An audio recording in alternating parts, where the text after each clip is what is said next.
Hi friends, welcome back to Nirmala's world. ఈ పూజ అయితే 16 స్వాముల వ్రతం చేసుకుంటున్నాను కదండి. సో ఇంకా 16 వారాలు కంప్లీట్ అయిపోయి 17 వారం పూజ చేసుకుంటున్నాను అనమాట. ఇది పూజ అయితే మామూలుగా ఆషాఢ మాసంలో స్టార్ట్ చేస్తారు, కానీ నేను కార్తీక మాసంలో స్టార్ట్ చేశానండి. కార్తీక మాసంలో స్టార్ట్ చేసి ఆషాఢ మాసంలో అయితే ఎండింగ్ అనమాట. ఇంకా ఈరోజు అయితే అసలు పూజ చేసుకుంటానా లేదనుకున్నా, అంటే మారేడాకులు అవి ఏం దొరకలేదనమాట. కానీ మళ్ళీ ఈ వారం మిస్ అయితే ఇంకా ఆషాఢ మాసం కంప్లీట్ అయిపోద్ది. ఆషాఢ మాసంలో కంప్లీట్ పూర్తి చేసుకుందామని ఇంక తప్పదన్నట్టుగా కంప్లీట్ అయితే చేసేసుకున్నాను అనమాట. ఇంకా మారేడాకులు అవి అయితే ఏం దొరకలేదు నాకు, మా ఇళ్ళ కాడికైతే రాలేదు. సో ఇంకా ఉన్నంతలో అయితే ఇట్లా పూజ చేసేసుకొని పసుపు గణపతిని చేసుకొని ఫస్ట్ గణపతికి పూజ చేసేసుకొని అష్టోత్తరం ఏం చదువుకోలేదండి, మామూలుగా పూజ అయితే చేసుకున్నాను అనమాట. తర్వాత ఇంకా శివయ్యకి అష్టోత్తరతో తెల్ల విభూది అక్షింతలతో పూజ అయితే చేసేసుకొని టెంకాయ అయితే కొట్టేసుకున్నాను అనమాట. మామూలుగా డైలీ పూజ ఉంటుంది కదా, అలా అయితే పూజ చేసేసుకున్నాను అనమాట. మామూలుగా 16 సోమవారాలతో అట్లా కాకుండా మామూలుగా డైలీ పూజ చేసుకున్నట్టుగా స్వామివారికి అయితే విభూది అక్షింతలతో అష్టోత్తరం చదువుకున్నాను. అలాగే అమ్మవారికి కుంకుమార్చనతో చేసుకున్నాండి. కుంకుమతో అష్టోత్తరం చదువుకొని, పార్వతీదేవి అష్టోత్తరం చదువుకొని కుంకుమతో పూజ చేసుకున్నాను అనమాట. చాలా సింపుల్గా ఈజీగా అనమాట. అంటే 16 వారాలు మనకు మొత్తం పూజ ప్రాసెస్ అనేది లాంగ్గా ఉంటుంది. 17వ వారం మామూలుగా మనం డైలీ చేసుకునే పూజలాగే చేసేసుకోవచ్చు అనమాట. ఇంకా పూజలన్నీ అయిపోయిన తర్వాత ఇంకా కొన్ని శ్లోకాలు ఉంటే అవైతే చదివేసుకున్నాను అనమాట. ఇట్లా అన్నీ చదివేసుకొని లాస్ట్గా టెంకాయ అయితే కొట్టేసుకున్నాను. 16 శివలింగాలండి. 17వ వారం మన శివలింగం చేయాల్సిన అవసరం లేదు. 16 వారాలు చేసిన శివలింగాలన్నింటినీ ఇక్కడ పెట్టేసి ఇంకా ప్రసాదంగా అయితే నేను పాయసం చేశాను. మామూలుగా గోధుమ రవ్వతో చేస్తారు కదా ప్రసాదం, అది కాకుండా మామూలు 16 సోమవార వ్రతానికి గోధుమతో చేస్తారు ప్రసాదం, అది చేసి పెట్టాలి. కానీ 17వ వారం కాబట్టి పాయసం చేశాను. పాయసము అలాగే అన్నదానం చేయడానికి సాంబార్ రైస్ అయితే చేశాను అనమాట. మామూలుగా బంధువుల్ని ఇంటికి పిలిచి పెట్టాలన్నమాట. సో ఇంకా లేని పక్షంలో మనం పేదవాళ్ళకి అన్నదానం చేయొచ్చు. ఇంకా అన్నదానం అంటే పేదవాళ్ళకి, లేని వాళ్ళకి పెట్టడమే కదా. సో అందువల్ల నేను అన్నదానం చేస్తానంటే మొక్కున్నాను అనమాట. సో అందువల్ల ఈరోజైతే అందరికి అన్నదానం కూడా చేస్తున్నాను. ఇంకా లాస్ట్గా అయితే పూజ అయితే కంప్లీట్ అయిపోయింది. హారతి ఇచ్చేసి ఇంక దండం పెట్టేసుకున్నాను. చాలా సింపుల్గా ఈజీగా చేసేసుకున్నాను అనమాట. ఆ దేవుడి దయవల్ల అయితే 16 వారాలు ఎటువంటి ఆటంకం లేకుండా అయితే 16 వారాలు కంప్లీట్ అయిపోయాయి. ఇంకా కోరిక తీరిందా లేదా అనేది అయితే నెమ్మదిగా తెలుస్తుంది. ప్రస్తుతానికైతే ఆ కోరిక అట్లాగే ఉంది. అంటే పూజలో ఏడో లోపం జరిగి ఉంటుంది. మామూలుగా పూజారులు అవన్నీ చేసే పూజే ఏడో కొంచెం అటు ఇటు లోపం జరుగుతుంటుంది. ఇంకా మన ఓన్గా చేసుకునే పూజ కదా, ఏడో లోపం జరిగి ఉంటుంది. సో అందువల్ల కోరిక నెమ్మదిగా తీరుతుందేమో చూద్దాము. అయితే తప్పకుండా అయితే తీరుతుందండి, ఆ నమ్మకం అయితే నాకుంది. ఇంకా లాస్ట్గా అయితే ఇంకా శివలింగాలని నిమజ్జనం చేయాలి కాబట్టి ఇంకా నేను ఇక్కడ రంగనాథ స్వామి గుడి ఉంటుంది కదా, అక్కడికైతే వచ్చానమాట. అంటే నేను గట్టిగా అనుకున్నాను, రంగనాథ స్వామి గుడిలో పెన్నా నది దగ్గరగా ఉంటుంది కదా, సో అక్కడైతే నిమజ్జనం చేద్దామని అనుకున్నాను అనమాట. కానీ నాకు అక్కడికి వచ్చేదాకా ఐడియా లేదు, ఇక్కడ నీళ్ళు పారుదల లేదని.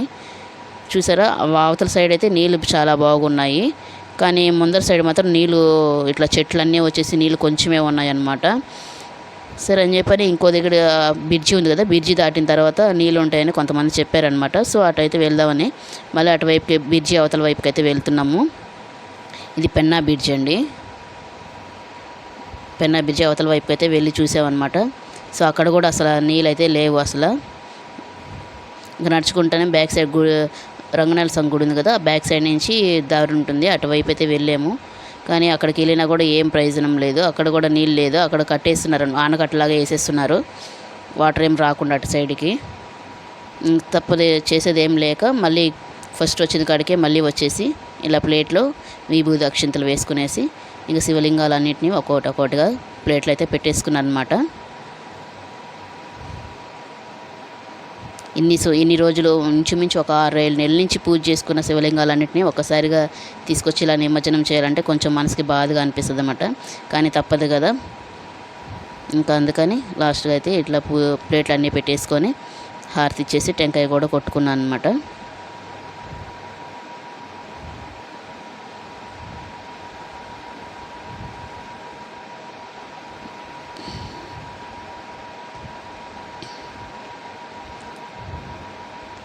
చూసారు కదా 16 శివలింగాలు. కానీ ఈ శివలింగాల్ని మనం కాపాడుకుంటూ రావాలండి. ఒక్కటైనా కూడా బ్రేక్ కొంచెం పగుళ్ళు వచ్చినా కూడా కొంచెం ఇదైనా కూడా మళ్ళీ ఇంకో శివలింగం చేసుకొని మళ్ళీ ఇంకో వారం ఎక్స్ట్రా చేయాల్సి వస్తుంది.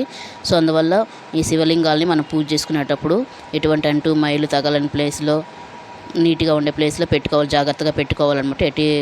పగులు అట్లా ఏమి రాకుండా జాగ్రత్తగా చేసుకోవాలన్నమాట. అలా జాగ్రత్తగా ఉంటూ 6-7 నెలలు కాపాడుకుంటూ వచ్చి లాస్ట్గా అయితే పూజ అయితే కంప్లీట్ చేసుకున్నాను. ఆ దేవుడి దయ వల్ల నాకు ఎప్పటి నుంచో అనిపిస్తుంది అనమాట చేసుకోవాలని పూజ. సో ఫైనల్ అయితే చేసేసుకొని పూజ కూడా 16 వారాలు కంప్లీట్ చేసేసుకున్నాను. కానీ ఉపవాసమే అండి. అంటే ఒక 3 వారాలు అట్లా మరుసటి రోజు వరకు ఉపవాసం ఉన్నాను. కానీ తర్వాత నేను బయట జాబ్ చేస్తాను కదా, సో అందువల్ల ఉపవాసం అయితే ఉండలేకపోయాను. కానీ ఈవినింగ్ వరకు అయితే సాయంత్రం శివాలయానికి వెళ్ళి దీపారాధన చేసి దీపం పెట్టుకొని వచ్చేదానికి అయితే ఉపవాసం ఉండేదాన్ని. తర్వాత టిఫిన్ చేసేసేదాన్ని. సో అంటే దేవుడు కటిక ఉపవాసం ఉండమని అయితే చెప్పలేదు కదా, సో అందుకనైతే నేను ఈవినింగ్ దీపారాధన గుడికి వెళ్ళి దీపం పెట్టుకొని వచ్చిన తర్వాత అయితే టిఫిన్ అయితే చేసేసేదాన్ని. అయితే మార్నింగ్ నుంచి ఈవినింగ్ వరకు అయితే ఏం తినేదాన్ని కాదనమాట. సో ఇంకా హారతి కూడా కొండెక్కేసిన తర్వాత ఇంకా లోపలికైతే నీళ్ళల్లోకి అయితే దిగుతున్నాను. ఇక్కడైతే చాలా అంటే చాలా కమ్ములు ఉన్నాయి. అసలు దిగడానికి కూడా చాలా ఇబ్బందిగా ఉందన్నమాట.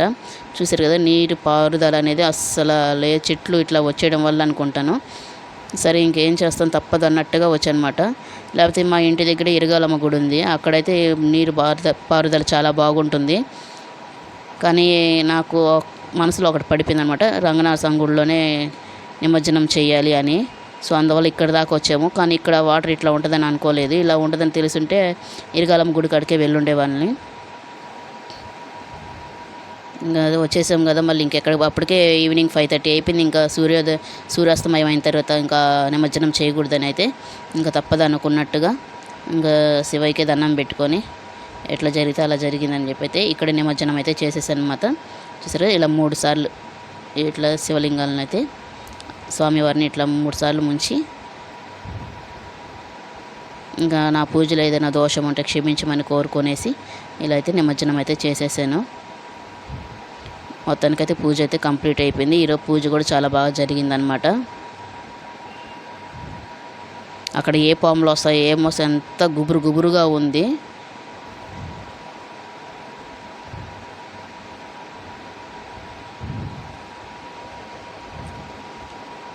ఇంకైతే నిమజ్జనం అయిపోయిన తర్వాత ఇంకా రంగనాథ స్వామి వారిని దర్శించుకుందామని అయితే ఫస్ట్ రంగనాథ స్వామి గుడి టెంపుల్లోకి అయితే వెళ్ళామన్నమాట. అంటే ఆ టెంపుల్లోనే వెంకటేశ్వర స్వామి, రంగనాథ స్వామి ఇట్లా 3-4 దేవుళ్ళు అయితే ఉన్నారనమాట. సో ఇంకా అందరం అయితే ఇంకా దర్శనం అయితే చేసుకుని రంగనాథ స్వామి ఫస్ట్ అయితే రంగనాథ స్వామికి అయితే దర్శనానికి వెళ్ళాము.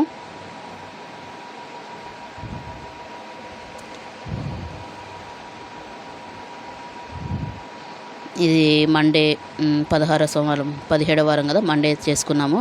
మండే ఈవినింగ్ ఇది. ఈ పూజ కూడా ఒక 1 మంత్ అయిపోతుంది. ఇంకా వీడియో అప్లోడ్ చేయడం కుదరక ఈరోజైతే అప్లోడ్ చేస్తున్నాను అనమాట. ఇంకా లాస్ట్గా అయితే వెంకటేశ్వర స్వామి దగ్గరికి కూడా వచ్చానమాట. అంటే ఆ గుడిలోనే వెంకటేశ్వర స్వామి టెంపుల్ కూడా పక్కనే ఉంటుంది, లోపలే ఉంటుందన్నమాట. అక్కడికైతే వచ్చి వెంకటేశ్వర స్వామి కూడా దర్శనం చేసుకున్నాము. ఇంకా లాస్ట్గా అయితే ఇంటికి వచ్చేసాము. ఇంటికి వచ్చేసిన తర్వాత అయితే చెప్పాను కదా సాంబార్ రైస్ చేశాను. సో ఇదైతే అన్నదానం వీడియో అనమాట.